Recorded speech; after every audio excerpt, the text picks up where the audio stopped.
এবার বাংলাদেশ মিয়ানমার সীমান্তে যুদ্ধের দামামা বেজে উঠেছে। আরাকান আর্মি একের পর এক এলাকায় মিয়ানমারের জান্তা বাহিনীকে হটিয়ে নিজেদের নিয়ন্ত্রণ প্রতিষ্ঠা করছে। সীমান্তের ওপারে উত্তপ্ত পরিস্থিতি দেখলে স্বাভাবিকভাবেই প্রশ্ন জাগে, বাংলাদেশ কি সত্যিই নিরাপদ? রাখাইনের মংডুর মতো কৌশলগত এলাকাও যখন তাদের দখলে, তখন কক্সবাজার এবং চট্টগ্রাম ও তাদের পরবর্তী লক্ষ্য কি হতে পারে? আরাকান আর্মির আসল টার্গেট কি? তারা কি শুধু মিয়ানমারের রাখাইন রাজ্যেই সীমাবদ্ধ থাকবে, নাকি আরো বড় কিছু করার পরিকল্পনা আছে?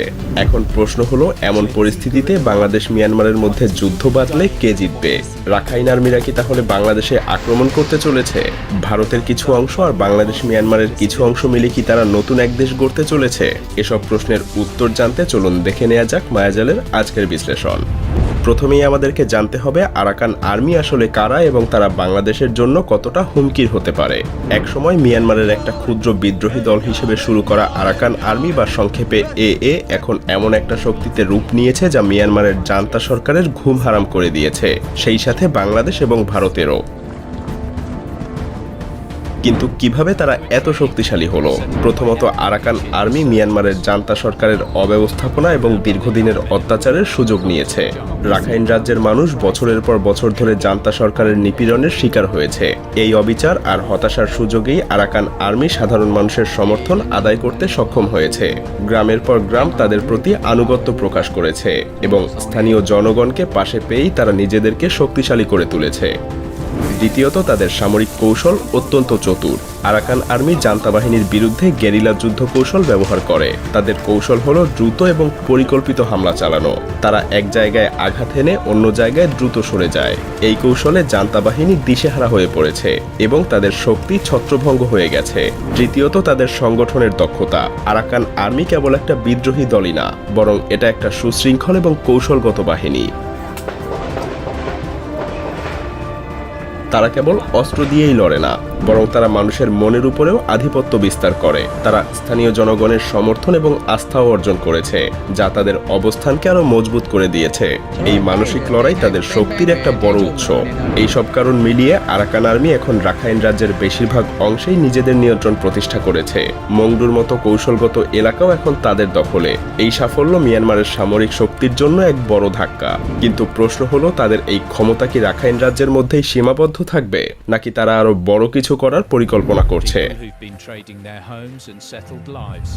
আরেকটা বড় প্রশ্ন হলো, তারা কি বাংলাদেশের কক্সবাজার এবং চট্টগ্রামের দিকেও আগাতে পারে? এই উত্তেজনার পরিণতি কি হতে পারে? এসব প্রশ্নের উত্তর খুঁজতে আমাদেরকে আরো গভীরে যেতে হবে।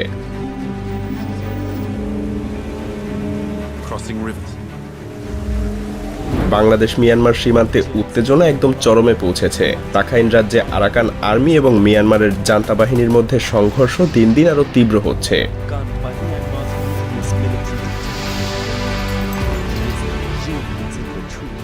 আরাকান আর্মি ইতিমধ্যেই মংডুর মতো কৌশলগত এলাকাগুলো দখল করেছে, যা বাংলাদেশের সীমান্ত থেকে মাত্র কয়েক কিলোমিটার দূরে। এমন একটা পরিস্থিতি তৈরি হয়েছে যেখানে মর্টার শেল বিস্ফোরণের শব্দ এবং গুলির আওয়াজ বাংলাদেশের ভেতর পর্যন্ত শোনা যাচ্ছে। বেশ কিছু মর্টার শেল বাংলাদেশের সীমান্তে পড়েছে, যা অনেক ক্ষেত্রে বিস্ফোরিতও হয়েছে। এই ঘটনাগুলো সীমান্তবর্তী এলাকায় বসবাসকারী মানুষদের মধ্যে চরম উদ্বেগেরও তৈরি করেছে। এতে করে বাংলাদেশের সামরিক বাহিনীও হাত গুটিয়ে বসে নেই। বর্ডার গার্ড বাংলাদেশ বা বিজিবি সীমান্তে তাদের নজরদারি জোরদার করেছে এবং সেই সাথে টহলও বাড়িয়েছে। কক্সবাজার এবং টেকনাফের মতো গুরুত্বপূর্ণ এলাকাগুলোতে সেনাবাহিনীও সর্বোচ্চ সতর্ক অবস্থানে রয়েছে। সীমান্তে সেনা মোতায়েন বাড়ানো হয়েছে, যাতে যে কোনো হুমকি দ্রুতই মোকাবেলা করা যায়। সত্যি বলতে, আরাকান আর্মি কখনো বাংলাদেশের দিকে যদি অগ্রসর হওয়ার চেষ্টা করে, তবে এটা তাদের জন্য হবে সম্পূর্ণ আত্মঘাতী সিদ্ধান্ত। কারণ সামরিক শক্তি, কৌশলগত দক্ষতা এবং আন্তর্জাতিক সমর্থনের দিক থেকে বাংলাদেশ আর আরাকান আর্মির মধ্যে তুলনাই হয় না। বাংলাদেশের সামরিক বাহিনী অত্যন্ত আধুনিক এবং সুসংগঠিত। সেনাবাহিনীদের হাতে রয়েছে উন্নত প্রযুক্তির ট্যাঙ্ক, আর্টিলারি এবং রকেট লঞ্চার। তারা ভূমি আক্রমণ প্রতিরোধে সক্ষম এবং জাতিসংঘের শান্তিরক্ষা মিশনে অংশগ্রহণের অভিজ্ঞতা তাদেরকে বাস্তব যুদ্ধ পরিস্থিতিতে আরও দক্ষ করে তুলেছে। নৌবাহিনীর যুদ্ধজাহাজ, সাবমেরিন এবং মিসাইল লঞ্চার বঙ্গোপসাগরের নিরাপত্তা নিশ্চিত করে। উপকূলীয় প্রতিরক্ষা ব্যবস্থাও এতটাই শক্তিশালী যে সমুদ্রপথে যে কোনো আক্রমণই প্রতিহত করা সম্ভব। অপরদিকে আরাকান আর্মির কোনো নৌবাহিনী নেই। তারা পুরোপুরি স্থলভাগে গেরিলা কৌশলের উপর নির্ভরশীল। বাংলাদেশের বিমান বাহিনী আরও এক ধাপ এগিয়ে। তাদের অত্যাধুনিক যুদ্ধ বিমান, রাডার সিস্টেম এবং আকাশ প্রতিরক্ষা ব্যবস্থা আকাশপথকে সুরক্ষিত রেখেছে। অন্যদিকে আরাকান আর্মি আকাশ প্রতিরক্ষা ব্যবস্থার দিক থেকে একদম শূন্য। এ অবস্থায় বাংলাদেশের মতো শক্তিশালী প্রতিপক্ষের সঙ্গে সংঘর্ষে জড়ানো তাদের জন্য একেবারেই অবাস্তব। তাছাড়া আরাকান আর্মি একটা স্থানীয় গেরিলা বাহিনী, যারা মিয়ানমারের জান্তা সরকারের বিরুদ্ধে বিদ্রোহ চালাচ্ছে।